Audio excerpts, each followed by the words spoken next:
Welcome to another edition of Chargers Unleashed. Jake Hefner and Dan Wolkenstein here with you from the LA Football Network. Today's show, of course, is being brought to you by BetOnline, AG1, Aura, Mint Mobile, and Rock Solid Sports Memorabilia. If this is your first time tuning in to the show, make sure to hit that like and subscribe button on YouTube. You can also follow us on Facebook, Twitter, Instagram, Spotify, and Apple Podcasts. Dan Wolkenstein, take a deep breath. Hey, I feel much better now. I feel better now. I got a good night's sleep for once. It was fantastic. Look, opportunity to go 1-2 this week for the Chargers. As this show is happily named Chargers Unleashed, it should also be noted in certain circles as Chargers therapy for what has taken place over the last 2 weeks for this fan base. Had to vent out a lot of frustrations and a lot of come to Jesus meetings, essentially 2 days ago on this show. But this is the beauty of the NFL schedule, is that there is another game that is on the horizon, and specifically for the rest of the season, there is 15 games remaining. And Dan, I said it last week against the Tennessee Titans. I felt that was a must-win game, especially the way that the defense had performed against the Miami Dolphins. Now you are staring another 0-2 in the team in the face, in the Minnesota Vikings, who is just as desperate as a win as the Los Angeles Chargers are. And I won't go as far as to say, I will go further than a must-win game. This is do or die. In my opinion, you cannot afford to fall 0-3 in the AFC conference. You just can't do it. Not with this team, not with this talent. You have to find a way to get yourself back on track after two tough losses. This is do or die time for this franchise right now. Yeah, and I would say that the Chargers team would probably say the same. I mean, factually, technically, if they go 0-3, do they still have a chance? Probably. I mean, at worst, they'd be two games behind. Mathematically, yes. And 2 games behind the AFC West, most likely, depending on what happens with the Chiefs. But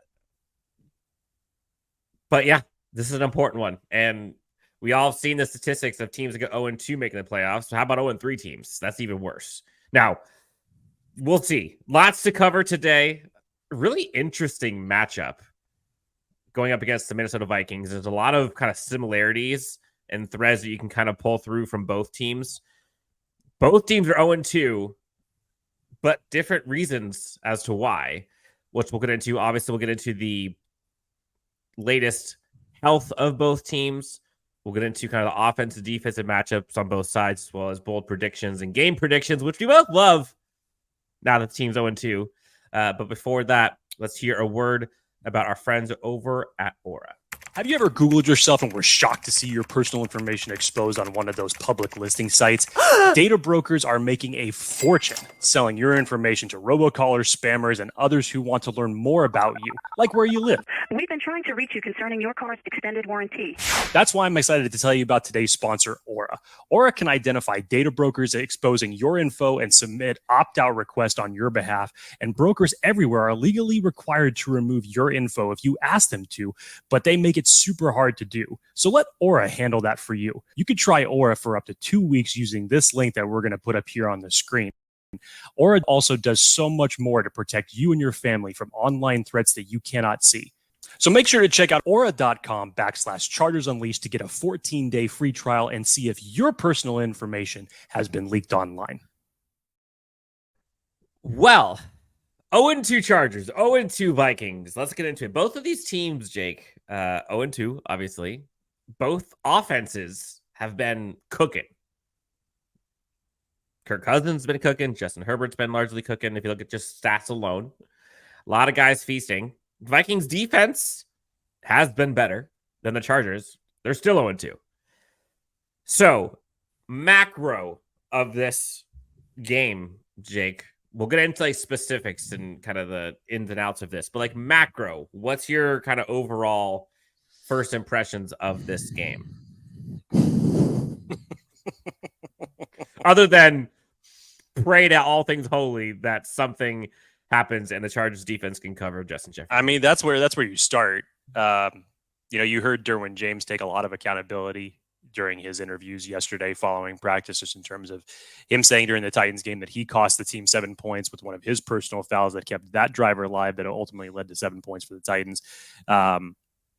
Sebastian Joseph Day had a lot of choice words for people who believed that if you are writing the Chargers off at 0-2, bleep, F you, essentially, is what he said. So, yes, from a standpoint of macro of the season, this team is not out of it. It's not over, but you have had 2 really, really tough games to have to swallow at the end, and in the fashion that they came to a conclusion where, you have to be better in a lot of different facets. Your quarterback and your offense has to learn to close games, because that's 2 consecutive weeks now that you have had the opportunity to do that. Your defense, obviously, especially in the secondary, needs to get some things figured out. And you have the task of doing that against one of the most dangerous wide receivers in the game today in Justin Jefferson, and a rookie wide receiver in Jordan Addison, who, Dan, we spent plenty of time talking about on this show, is already being, I would say, out of this wide receiver group, probably the biggest standout so far through the first 2 weeks. So he has already established himself as a dangerous number 2 option. And again, coming off of a game where Ryan Tannehill had recorded a 28 quarterback rating through 3 interceptions against the New Orleans Saints. The Chargers allowed him to finish with, I think it was around a 124 quarterback rating, over 250 yards passing. Yes, Dan, I get it. 2 of those passes, it was 130 yards. I don't care. No. He still went 20 of 24 and finished the game, and obviously led them to victory with his drives. So what are you going to do in a situation that, even though the Vikings are 0-2 as it stands right now, it's not because of Kirk Cousins. Statistically, Kirk Cousins is on fire right now. Mm-hmm. And it's really weird that this team, and I'm talking about the Vikings, it's really weird that this team is 0-2, given going up against the Eagles. We're talking Super Bowl runner-up, lost to them 28-34, lost to the Bucks 20-17. So 2 tough games. And just like the Chargers had 2 tough games, right? Going up against the Titans, going up against the Dolphins. The Dolphins and Titans both had tough games, and they both won. So just because it's a tough game doesn't mean it gives you the excuse, oh, we lost, it was tough, that's what happens. Like, no, that's not just what happens. Good teams win tough games, period. End of story.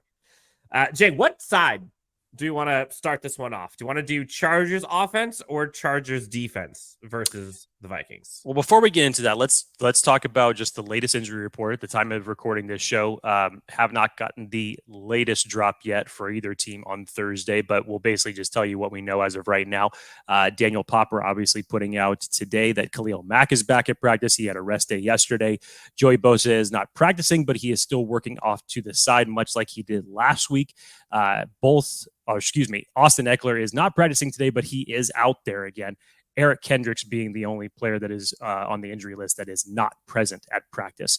So if you go by the injury report yesterday for both teams, Joey Bosa was limited. I would assume that would be the same tag for him today. Austin Eckler did not practice. We know that's happening. Deion Henley, he was limited yesterday, started being in limited practice today, possibly has an outside shot of making his regular season debut, along with Chris Rump, who is also limited in practice yesterday. So hopefully you're getting to that time where, you could put enough work in to where they could go. And then Mike Williams was full practice yesterday with an ankle, no worries there. And that's it for the Chargers. Now, flipping it over to the Vikings side. And again, we'll wait for these updates, but what we had yesterday in Vikings practice, center Garrett Bradbury for a back injury did not practice. That is a big one. Along with Christian Darrisaw, he was elevated to limited practice with his ankle injury. Marcus Davenport, the outside linebacker, did not practice. And those would probably be linebacker Jordan Hicks was also limited with a shin injury. Those would probably be the most notable of the Vikings injuries that they have over on that side. So catching up, again, we have not gotten the latest injury report for either team. If anything does break while we're on this show, obviously we will let you guys know. Yeah, the big one there, Jake, that you mentioned, in my opinion, was Bradbury. If he does not go, the center for the Vikings, if he does not go, the guy behind him is not good. And we'll get to that in a little bit here. But you hope to see Deion Henley, Chris Rumpf back. I think those are probably the 2 that you would probably say most impactful. While Tuli Tuipulotu has looked very good early on, which we'll get into at some point when they win. the depth on the outside on the linebacker squad could be utilized, and the athleticism linebacker, Deion Henley specifically, can be used. You got to give flowers to Kenneth Murray, though, for holding it down last week. Kenneth Murray looked pretty good. So for 1 week, all of those negative comments towards him were put to bed. Austin Eckler, if it was me, if I'm a betting man, I don't think he plays this week. That's just my guess. Again, no insight, just my guess, considering what he said on recent podcasts and kind of where things have headed. I don't think it's fake. So put that to rest. I think that's stupid. Okay. Chargers offense versus Vikings defense, or Chargers defense versus Vikings offense? What say you? You almost have to start with Chargers defense versus Viking offense. That's going to be the biggest question mark. If there has been one thing that the Chargers have been able to do versus the first 2 weeks, despite the outcome, is they have been able to put up points. And you have seen the difference in game planning from Kellen Moore from one game to the other. I think that's going to be the exact same type of thing. I personally think this is going to be maybe not as run heavy as the Miami game was in terms of offense for the Chargers, but it'll probably be a little bit more balanced. But yeah, let's go Vikings offense versus Chargers defense. I think that's the biggest question. How are the Chargers going to stop Kirk Cousins and co? So I don't want to beat the proverbial dead horse, which I don't even like that saying anymore. It's 2023, so pardon me for that. We've all seen the negative statistics on this Chargers defense, whether it's points per game allowed, average depth of target, completion percentage, whatever. Like it's all not good. The run defense so far, again, asterisk if you want to, because pass defense has been so poor. The run defense has been better. And so when we discuss these numbers and statistics and matchups for the Vikings offense, keep that in mind. So Chargers week 1 went up against the Miami Dolphins. We all talked about how prolific and what a juggernaut buzzsaw that was. Minnesota has the second most passing yards in the entire NFL behind who? Only behind the Minnesota Dolphins. They're doing 337 yards per game through the air, which does not bode well for the Los Angeles Chargers, at least the 2023 Los Angeles Chargers. You mentioned Kirk Cousins has been balling. 114 QBR rating, over 700 yards, 6 touchdowns, and just 1 interception through 2 games.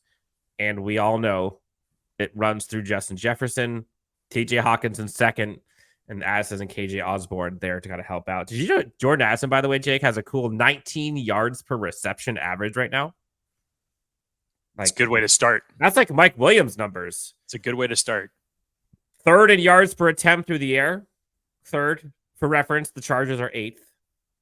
But this is where things kind of teeter for them. All those numbers are great, Jake. But what doesn't add up is they are just 20th in the percentage of their drives ending with points. 20th. That less than a third of their drives That's wild. end in points. For reference, again, we talked about how good their offense is and how much it is compared to the Chargers. For reference, the Chargers are 5th at over 52% of their drives ending in points. Chargers 5th, Vikings 20th. Points per game, just 22.5. They're 18th in scoring. It just doesn't add up. Jake, what do you make of that? The yards wise, at least through the air, solid, awesome. I haven't talked about the running game yet. What do you make of that?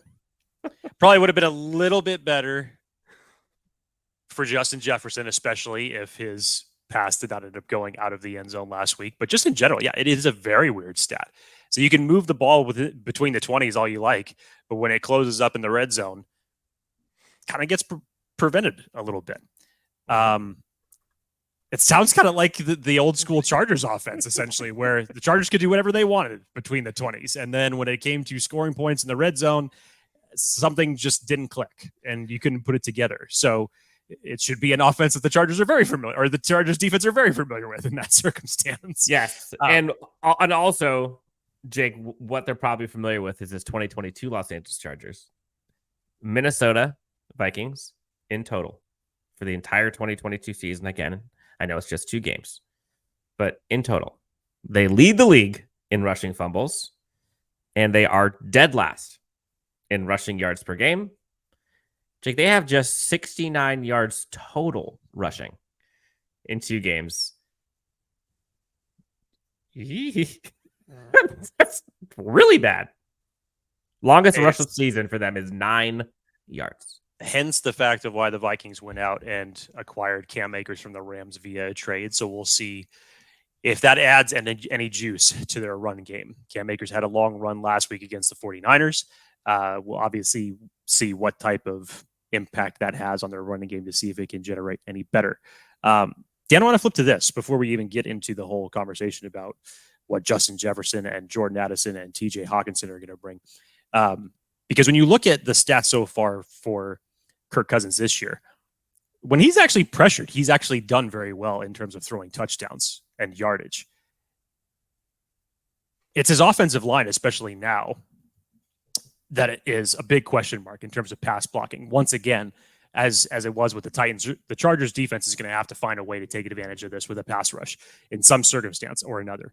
When Kirk Cousins is blitzed, obviously that passer rating goes down a little bit, but when he is under pressure, just in terms of dropping, just rushing 4, rushing 3, whatever it is the opposing defense wants to do, he's actually put up good numbers despite being under pressure in those circumstances. So the Chargers are going to have to figure something out creative. They're going to have to attack much in the way that they did against the Titans game. This is another one where the trench game should fall in the advantage of the Chargers in order to win this day.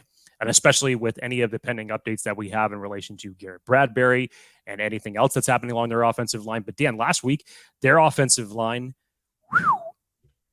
they were just getting demolished by the Eagles on the front. Now, obviously, the Eagles have just ridiculous amount of talent on that front 7. It's hard to compare anybody's front 7 with theirs.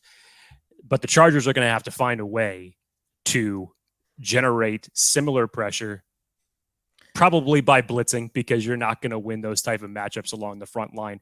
But I know where you could start. You could definitely start by putting Tuli Tuipulotu and Joey Bosa right next to each other, much in the way that they did against the Titans game. That looked like an absolute mismatch for how Tuli was coming in between the guards after the quarterback, which was, of course, freeing up Joey Bosa on the outside. And look at the results in what happened there. So this is another game where the trench game should definitely fall in the Chargers' favor. Yeah, this is a big day, big opportunity for the Chargers' interior defensive line to show up and show pressure. The guard and center for the Vikings are not great.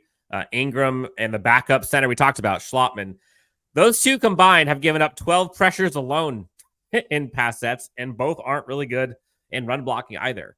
So Morgan Fox, Sebastian Joseph Day, Scott Matlock, if he plays a bunch. You mentioned Tuli, Khalil Mack, and Joey Bosa. Like all those guys, I expect them. The inside, I think, is where the defenses could win. It's just weird to me because the Vikings offense hums through the air. Their third down conversion percentage is over 48%. They're third in the NFL. But they have zero running game. Now, tale as old as time. We say that leading up to a Chargers game. Watch $150 go on the Chargers in the running game. Who knows? So, how do you stop that? How do you stop the passing offense? Because largely, we'll talk about this in a bit, but the Chargers pass defense and the Vikings pass defense are kind of the same in kind of the bend but don't break type of thing.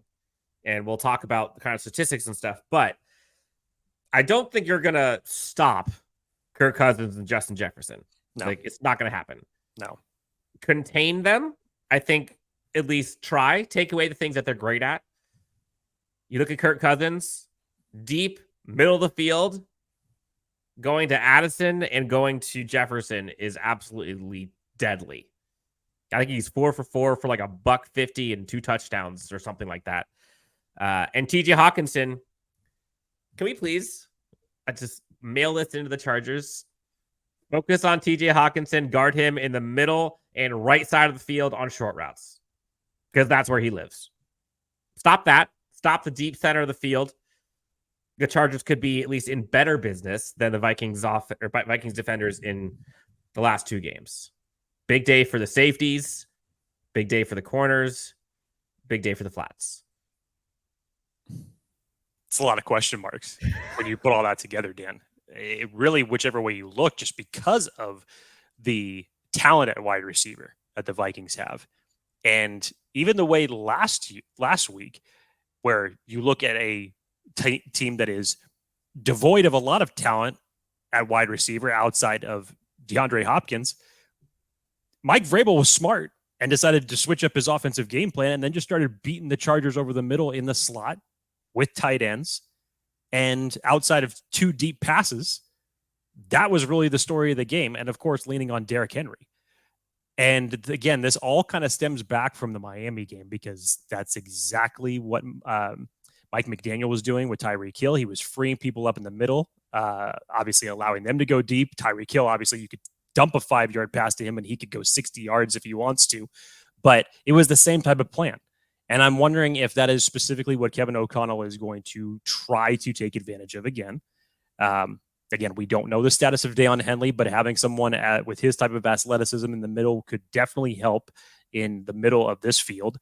Jasir Taylor is probably going to be tested a lot, depending on how Brandon Staley chooses to rotate the cornerbacks. And I'll be very interested to see who he chooses to match Justin Jefferson up with. Is it going to be J.C. Jackson? Is it going to be Mike Davis because of the speed element that he brings? I'm not really sure. I think it's J.C. Jackson or Mike Davis. I think those are the two. I will say this, and this is just a side note, in terms of the rotation of cornerbacks, you need to kind of back off on it a little bit. I do not think that is benefiting anybody. If you want to rotate your guys at star between Asante Samuel Jr. and Jasir Taylor, I think that's more flexible to work. But on the outside, cornerback playing that position is all about rhythm.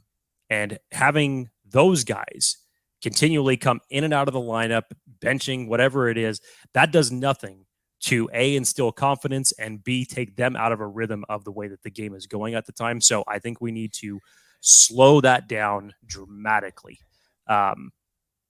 You say J.C. Jackson on Justin Jefferson. Okay, let's see what happens. I try to look for like the silver lining in like the rotation of corners. And the only thing I can think of is they do it for a matchup perspective, which through 2 games, that hasn't worked. Or they do it from a health perspective. And if you want to call it that, they're healthy. So that's worked, I guess. But I wholeheartedly agree with you. I think the rotation of the secondary is not helping. And they need to kind of lock that down. In my opinion, it should be J.C. Jackson and Mike Davis on the outside for 1-2. Asante Samuel, Jasir Taylor, matchup dependent, depending on the opposing receivers. If it's a speed guy, you're going Jasir Taylor, who needs more physicality. If it's going to be a kind of a shifty one, I'm going for Asante Samuel Jr. and his cat-like instincts. I don't want Asante Samuel Jr. running deep routes. I don't want Jasir Taylor on an island getting shook out of his shoes. That's where I'm going. So, anything else on that side of the field before we switch over to Chargers offense, Vikings defense? Kind of sounds like a broken record when you say apply pressure and your defensive backs are going to be able to perform better. You apply pressure to Kirk Cousins. While he hasn't necessarily done it through 2 games, you can force some of those type of mistakes. You need to figure out a way to slow down this offense. As Dan said, you're not going to find a way to completely stop them. They are still going to find a way to put up points. But 3rd and 7 opportunities getting squandered by bad coverages or bad penalties, that has to stop. They are absolute killers to defenses. And of course, that we've seen through 2 weeks, the opposing offense has taken advantage of those situations every time. Yeah. To go into the Chargers offense versus Vikings defense, I'll start this out. This is going to be a shootout. I would be shocked if this is not in high 20s at minimum per team. This is probably going to be more like a 35-32 type game. Like, could a Chargers defense miraculously turn it around this week and flip a win? Maybe. I hope. But if we're just going off statistics and we're just going off of trends that we've seen and what our eyes have said so far, I don't expect it. And again, I can already see the narrative. Let's say the Chargers win 35-32. Chargers defense is going to get flamed again by critics and by social media, going up against a juggernaut of an offense, at least passing wise. And they have the Chargers, rushing defense as well. Oh, well, sure, of course. Like, it's a lose-lose situation for this Chargers defense, at least through these first 3 weeks. I mean, statistically, Dan, there's no arguments with it. The Chargers have given up 666 yards through the air. Hopefully that's not a bad omen. But yeah, that's pretty bad. That's pretty bad through 2 weeks when your defense in a lot of different categories is at the bottom. But I will say, as bad as that sounds, this might make it worse. You know who? I said it before. Kirk Cousins. You said the Chargers gave up 666. Kirk Cousins has over 700 yards through the air. God help us. All right, Jake. So let's get to the Chargers offense versus the Vikings defense. I will give you the floor first, my friend. You would think that I would start off with Justin Herbert here, but even without Austin Eckler, and I even made a tweet about this during the Minnesota and Philadelphia game, I would have to think that Kellen Moore is looking at tape and what DeAndre Swift did in that game last week from a running game perspective, that he's looking to have that running game back on track to a similar level of what it did against Miami Dolphins. Now, even without Austin Eckler, now, am I expecting them to put up, what they did there, 200 plus yards? No, I'm not. But I definitely think that you could scheme up a much better running game production-wise than what you did going up against the front of Jeffrey Simmons, Arden Key, and what you faced against Tennessee. So I think this might be a much more balanced type of a game in terms of being able to utilize the entirety of your offense and having it be more productive. Now, outside of that, Dan, this is going to have to be a game where Justin Herbert, I think, eventually is going to just have to take over. Has he looked good these 2 weeks? Yes. It's just not quite what you expected. Again, week 1, you didn't really need it because the running game was looking so well. And week 2, you saw flashes of it for sure. I think this is a game, and this may be my own personal opinion, but I think this is a game where it's a statement game. Not just from the standpoint of you're facing an 0-3 start. In a lot of ways. Yeah. In a lot of ways for Justin Herbert, and he has already been on record in saying this in terms of what he needs to do better to close out games. This is one of those type of games.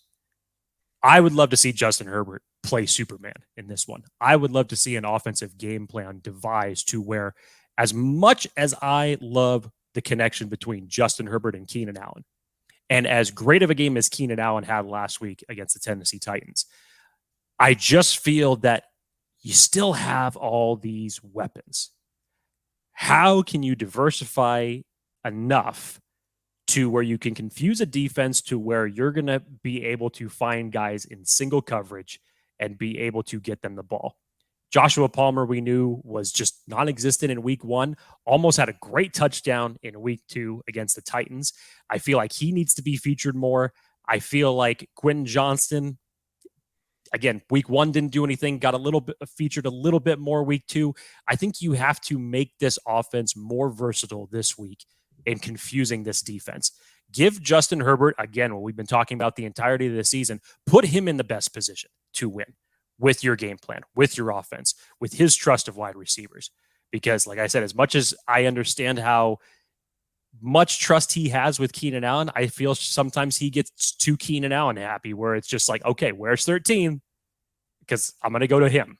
You saw that negatively impact the team down the stretch in game 2. And it just doesn't need to be that way when you have single coverage anywhere else and other guys that are getting open. So Herbert needs to be better at that.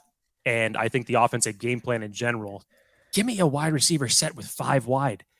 I like the idea of these tight ends starting to get more involved. Gerald Everett, who was just a bulldozer all of a sudden last week against the Titans. Let's feature them a little bit more. Stone Smart starting to climb the ladder up a little bit in the passing game. I liked what I saw there. Just give this defense more to think about than just going out and defending Keenan Allen and Mike Williams. Yeah, I put out a note earlier today about the distribution to kind of go to Jake's point. Jake and folks listening, watching, 36 targets so far have gone to Keenan Allen and Mike Williams. Keenan Allen has gotten, 36 targets. Is that what I said? Keenan Allen, 19 targets. Mike Williams, 17 targets. The next closest number to those, Gerald Everett and Josh Palmer tied with just 6. 11 fewer targets than the next closest, which is Mike Williams. Donald Parham 5. Eckler's got 5. Quentin Johnston's got 5, and so on and so forth. 52% of his passes are going to Keenan Allen and Mike Williams.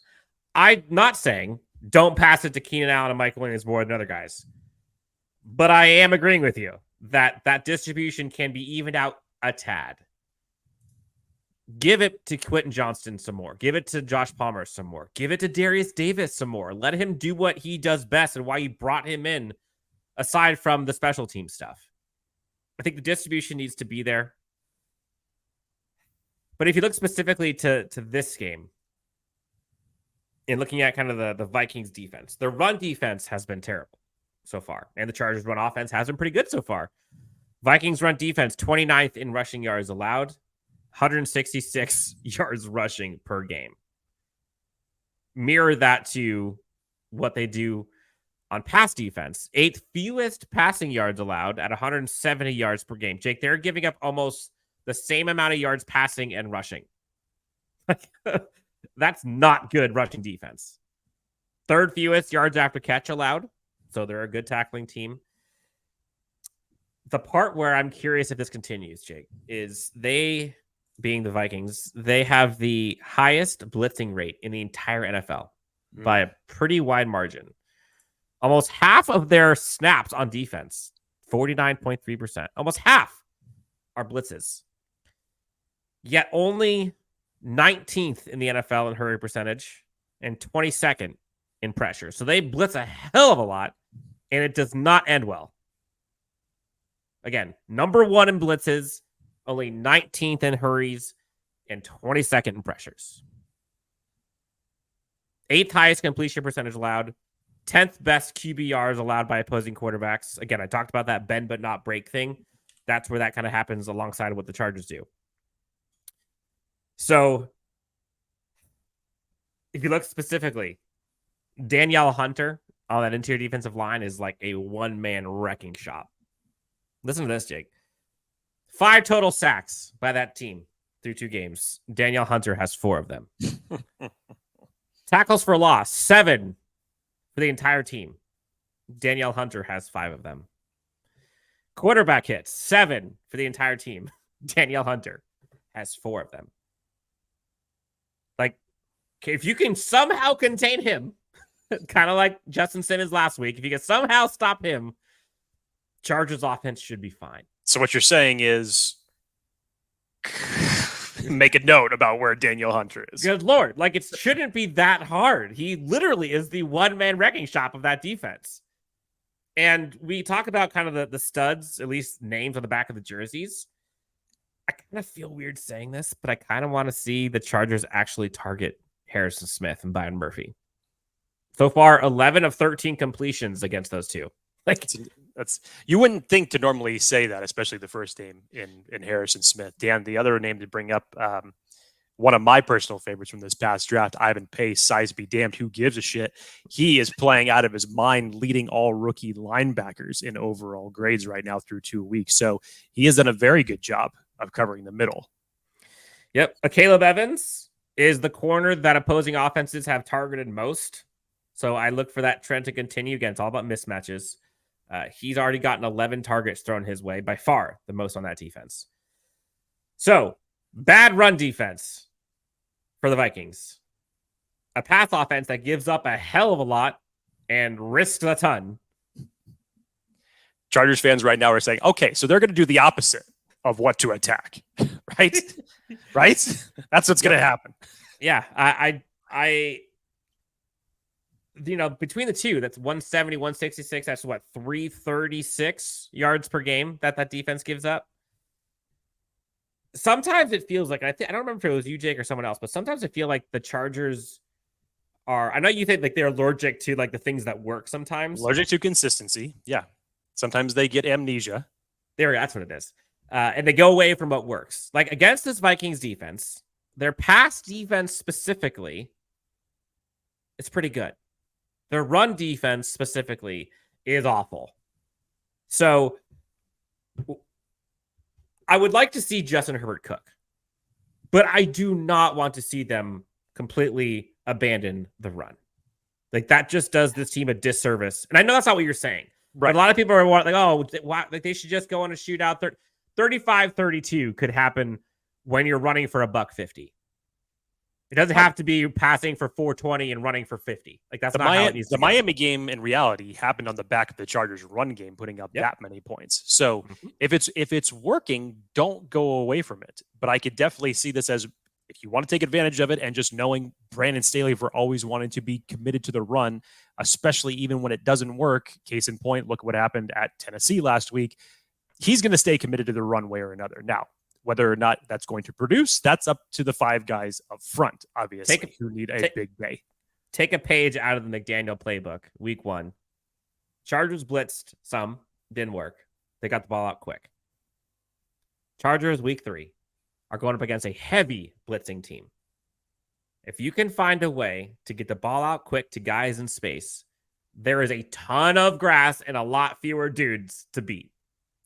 This is where I'm thinking like guys could, like Jared Everett, could actually end up having a really big game. Also, if they choose to, and they already have in certain spots this year, putting Mike Williams in the slot. Is that another option? That's an option. I kind of want to go the other way though. Like I want to see like Darius Davis out there a lot, especially during blitz formations. I want to see Quentin Johnston get those yak opportunities, short yak. They don't need to go crazy. I'm with you. But against the blitzing defense, like if you get the ball out, that's a ton of potential. Or could this be a traditional type of Keenan Allen game where you have him exclusively working in the slot based off of this scenario and the pass rush, to where he could beat anybody off the line and create space and get open over the middle, to where it's like, okay, this is going to be his area for this week. And then you could have options where it's a rotation of Joshua Palmer, Mike Williams, Quentin Johnston on the outside, and have them work there. But again, rotated. I think Kellen Moore is smart enough to how much he wants to be versatile with all of these wide receivers. Embarrassment of riches. And sometimes, and I think people have criticized not only Brandon Staley, but also Kellen Moore sometimes, of like, maybe they're too smart for their own good. And when you have that many things that can work, like sometimes it's just like, oh, there's too much going on. Like you got the guys. Embarrassment of riches. Understand now how to use it. Yes. How to spend it. Exactly. And as we get to kind of like the predictions and we get to the kind of the finality of this episode, we could talk about like X's and O's. We could talk about all the matchups, all that jazz. Like it's all relative and it's all valid. To me, and I believe, Jake, I don't want to put words in your mouth, but I would imagine you agree. Consistency, discipline, complementary football. I know those are buzzwords, but like for the Chargers specifically, that's what's needed most. It rings true. Consistency, execute when it matters, do your job, keep the main thing the main thing. If they can do just those things, I know that takes a lot of things underneath it, but those themes, if you look back after week 3, and if they did those 3 things, I guarantee you that they come out of this game victorious. Through 2 games, they just haven't. And that's just being blunt. They haven't been consistent. They have not been playing complementary football. They have not been disciplined, and they have not won. They have not finished. That takes discipline. I guess the only other intangible of this game, Dan, is, of course, the coaching aspect, as Kevin O'Connell and Brandon Staley know each other extremely, extremely well. I'm wondering, even though he's not practicing, what type of advantage that Eric Kendricks could even provide in the film room in terms of what to look to for this defense. It's a shame that he's not able to go up against his former team this week, most likely. But I'm wondering if that's going to be possible advantage that you could bring to this defense in the film room. Well, moment of truth. Dan's favorite segment of the regular season. Stop! It's quickly becoming my least favorite.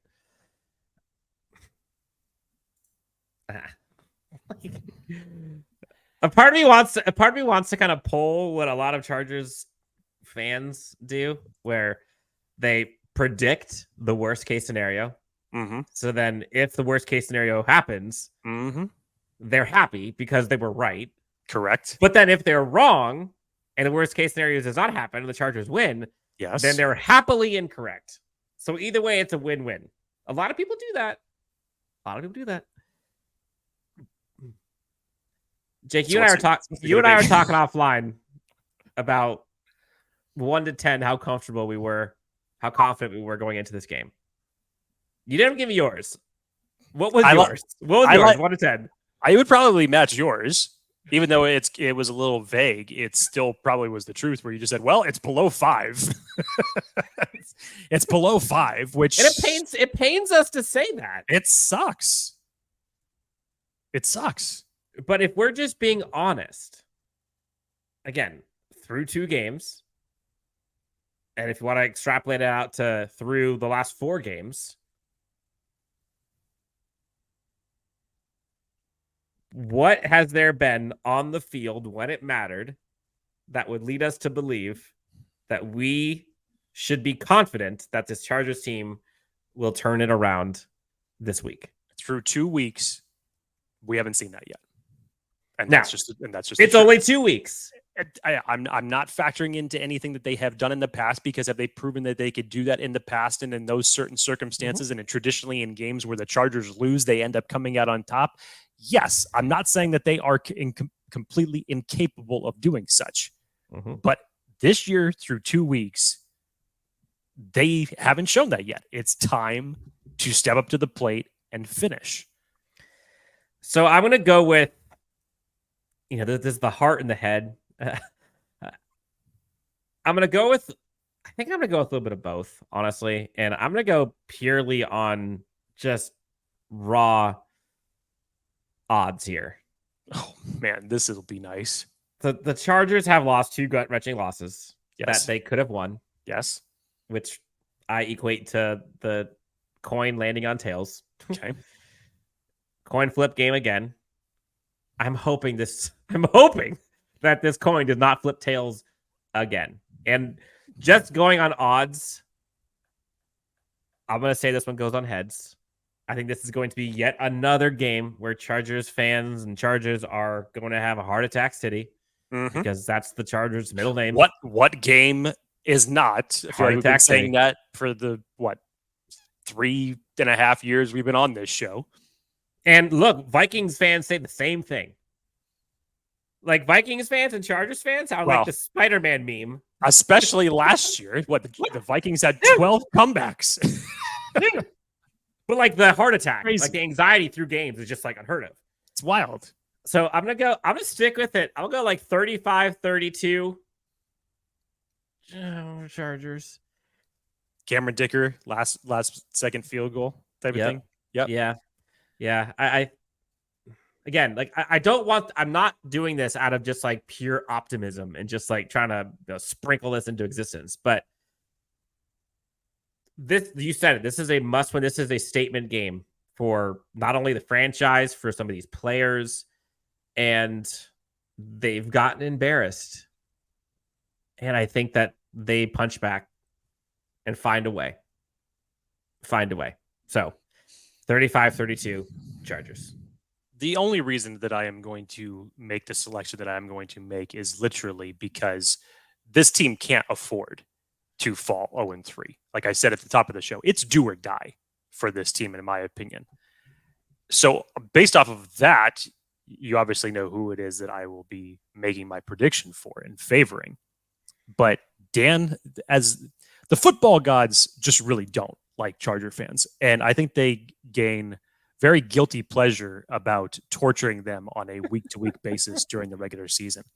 And in a weird, backwards, poetic type of way, kind of like to what you were saying, I think it's going to be in a very similar type of scenario. Vikings go down the field, score, tie it at 35. There's a minute 22 on the clock. The Chargers have 1 timeout. And Justin Herbert, again, has the opportunity to take his field down to either score the game-winning touchdown or be in a position to kick the game-winning field goal. In very Chargers-type fashion, I think that same exact situation is going to play itself out. It's going to be a high-scoring game. I think it's going to be much more of the shootout variety that we saw in Miami. I just haven't seen enough to think that the Chargers are going to be able to stop Kirk Cousins and this offense. Not at all. But I would hope that this offense takes that step forward and finishes when they need to. So Justin Herbert, again, is going to be faced with a late game-winning type of scenario. Jeez. Let the narrative begin. This time he's going to have to get it. And again, I'm not saying it for the narrative. I'm not saying it for anything else. I just, because of the matchup and because of just the, the narrative of Charger fans have seen this movie before. The Vikings. Life is going to just torture Charger fans on Sunday, and that's just how it's going to play out. So for my mental health, Jake, I'm considering just not watching. Hey, I don't blame you. I don't blame you. This is why it's hard being a Charger fan, but again, the dedication that is put in from this fan base to support this team when they have to deal with stuff like this on a week-to-week basis. Whew, in one form or fashion, Charger fans get aged every Sunday. I'm not sure how many days, months, years it takes off your life every Sunday, but hopefully not a lot. But Charger fans get aged every regular season on every single Sunday. And my gray hair would concur. That's for damn sure. I don't know why, as we close this out, I don't know why, but I am exponentially more afraid of going up against Tyreek Hill than the Chargers going up against Justin Jefferson. Like, I know Justin Jefferson's incredible, and I know he's top 2-3 wide receivers in the NFL. Like, I know all that, but for you had to close the show on that note. No, I know it's probably irrational. Like, I'm fully embracing that, but Tyreek Hill scares me way more than Justin Jefferson with the current system and the current squad this Chargers defense has. They got. I'll stop. I don't know. Maybe that's just me trying to preach it into existence. I don't know. You should stop. But we'll see. We'll see. Look, regardless, by the end of this game, one of these two fan bases are going to be in absolute shambles. And the thing about time is it doesn't stop. And so this train's going down that track. So we're either going to be breathing a sigh of relief or a sigh of despair. But either way, we'll be here for it. Jake, this has been fun. Appreciate you calling it like it is. Boy, here we go. For Jake Hefner, Dan Wolkenstein, Chargers Unleashed, and LAFB Network. Cross your fingers, all your extremities. Pray to everything that you gals have out there. And let's hope that this Chargers team can pull it around on Sunday. Pull it off, turn it around. There we go. Versus the Vikings. Until then, we'll talk to you next time on the next Chargers Unleashed.